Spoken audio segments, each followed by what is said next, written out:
This all-electric school bus cost nearly $400,000 to build. It's an American icon, with a twist, which means more of this and less of this. Now I can have kids completely walk all the way around the bus and not get coughed on, as we say, by our buses. For more than a century, America's kids have traveled to and from school in polluting yellow buses. The fumes from these diesel buses are linked to serious health and environmental problems, and opponents want them gone. But to replace America's entire fleet could cost as much as $200 billion. So, can the country afford to turn its yellow buses green? And what's the true cost to the health of America's school kids, if it can? Bonnie Roca and her husband Nicholas took delivery of their first electric school buses in 2021. There's no emission smell, there's no annoying just oil smell to it. It's just leather seats and children. I could literally stand at the back end of the bus with this thing running and not have to cough and sneeze and not get blasted with a bunch of fumes like some of our other buses. They drove diesel buses for years between the schools here in Fairfax, Virginia, but they don't miss them. It's kind of frightening to see that going into our air and knowing our kids are going to be breathing that when they walk through the school buses. Fairfax County has the second largest school bus fleet of any county in the U.S. Around 140,000 students travel on more than 1,600 buses every day. Together, they travel more than 17 million miles each year. That's about 682 trips around the Earth. Fairfax has 8 electric buses now, with at least 10 more on the way. Nationwide, only 1% of all school buses on American roads are battery-powered. I mean, we're starting out the shallow end of a pool. We haven't quite reached the high dive yet, jumping in yet, so we got to start small before we can start going big. But Fairfax County and the rest of America needs to dive in at the deep end if it wants to meet the targets on emissions and prevent health problems linked to air pollution. We'll come back to that later. One of the main reasons for starting small is the price tag. Regular diesel buses cost somewhere between $110,000 and $130,000. But a shiny new all-electric bus can cost as much as $400,000. Multiply that by the 480,000 school buses on the road today, and you get the eye-watering national bill of $192 billion. Dominion Energy, a regional power company, covers the difference in sticker prices of the electric buses.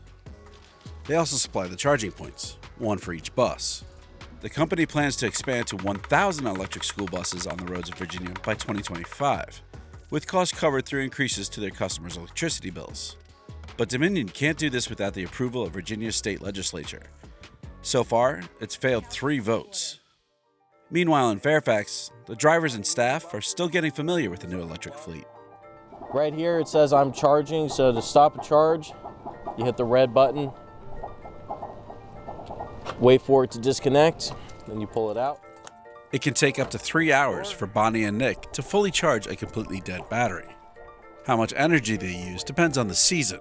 On our normal runs, I come in at about 70% during the summertime after just using the AC unit. And then in the wintertime, I'm coming at 40% after my normal runs. Power supply isn't the only difference. Let's take a closer look. From the outside, the buses seem similar. But from the moment the driver sits down, the sounds, smells, and ride are all different. And just listen to this.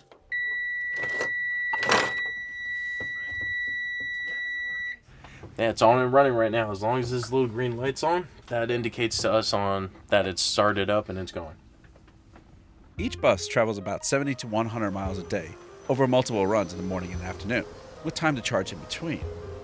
Battery power gives the buses about a 130-mile range, making them less ideal for smaller rural districts with a spread-out population.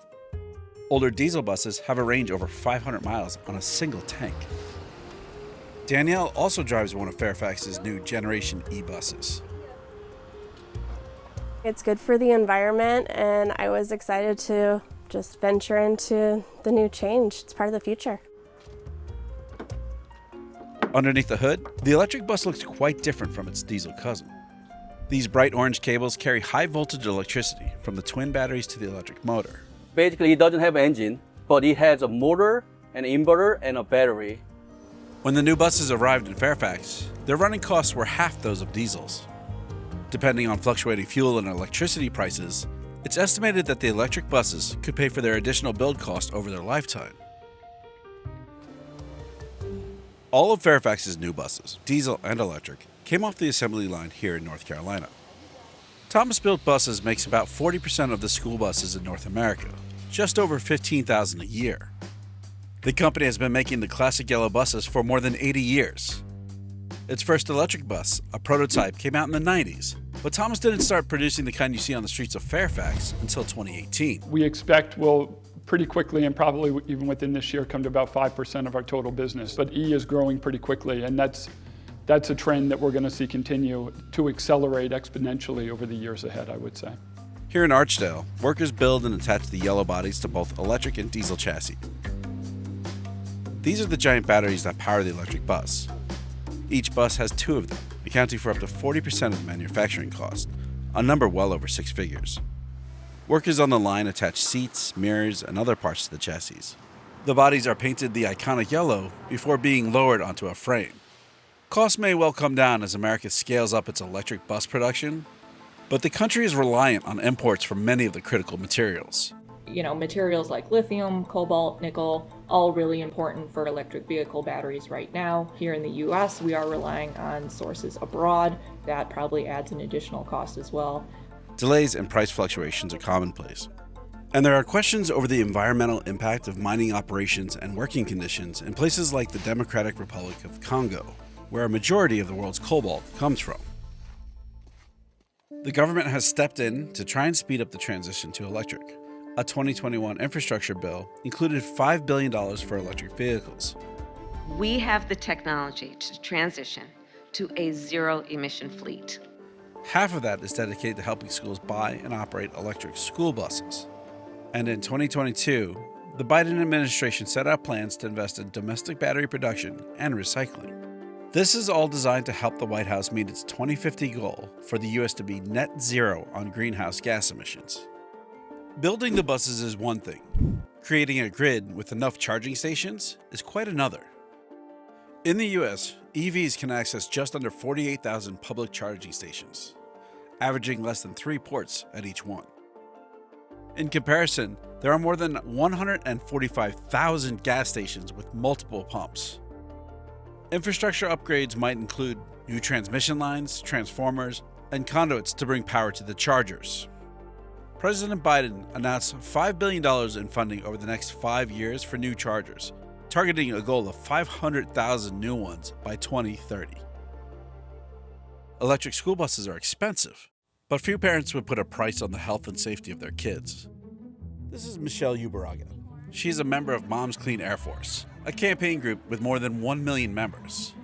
She lives in a small town in Montana. Her children don't take the bus, but have to pass through a line of idling diesel buses every morning and afternoon. My kids kind of get to walk the gauntlet through the diesel fumes to get to their playground. And it's really, I think once you notice, it's insane. Thanks to Michelle's campaigning, Montana is expecting its first electric bus at the end of 2022. The EPA classifies diesel fumes as a likely carcinogen, and children's lungs are more susceptible to pollutants than adults. And air pollution from all sources has been linked to diseases like asthma. One study claims asthma costs society over $56 billion per year through medical costs and lost work time. But for Michelle, the higher cost of the electric school buses are worth every cent. When you're in a community and you can see the pollution and you can see your kids coughing and being impacted, it's a lot easier to understand what those costs are. Back in Fairfax, Nick prepares for his afternoon school run. So when we're checking under the hood, we're checking all of our fluid levels, making sure all our levels are good. In a diesel bus, you'd be pulling out and checking the oil. If every school bus in the US was electric, it would save an estimated 5.3 million tons of carbon pollution every year. But in 2021, fossil fuels like coal and oil were still responsible for 61% of the electricity generated in the United States. And if the source of the electricity isn't clean, Can we really claim the buses using that electricity are? Still, change is underway, and on the streets of Fairfax, it's already being felt. I have my own kids who I'm looking out for, and now I have my bus kids who are pretty much like my own, and I can make sure they're healthy and they're safe, and I can look after them. So it's really nice. This is one more thing that we can look out for them on.